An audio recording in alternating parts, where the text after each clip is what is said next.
দেশি মুরগি পালার একটা সুবিধা যে দেশি মুরগিকে বাড়তি কোনো খাবার দেওয়ার লাগে না।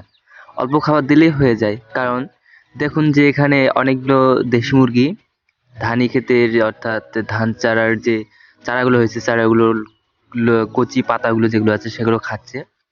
তো এভাবে যদি খায় তাহলে তো দেশি মুরগি পালা অনেক ভালো এবং অনেক লাভ সাশ্রয়ী হয়েছে। কারণ এদের হাগডাগ অত করতে হয় না, এদের অত চর্চা করতে হয় না, কারণ এরা নিজেরা নিজেদের খাবার সংগ্রহ করে খায়। আর গ্রামাঞ্চলে তো এই মুরগির লাজবাব, কারণ গ্রামাঞ্চলে তো এই মুরগি বাম্পার ফলন দেয়। আর বলতে গেলে এই মুরগির ডিমের যে চাহিদা অন্যরকম চাহিদা, আর এই মুরগির ডিমের চাহিদা এই কারণেই হয় কারণ এটি আশেপাশে যত বড় পোকামাকড় শাকসবজি বা লতা পাতা আছে সবকিছু খায়, যার কারণে অনেক সুবিধা আছে। এদের ডিমে অনেক পুষ্টি আছে যেগুলো ফার্মের মুরগিতে পাওয়া যায় না। তো বরাবরের মতো সবাই ভালো থাকবেন, সুস্থ থাকবেন এবং ভিডিওতে লাইক দিয়ে পাশে থাকবেন। চ্যানেলটিতে নতুন হলে সাবস্ক্রাইব করে দিবেন সবাই। Love you guys, tata.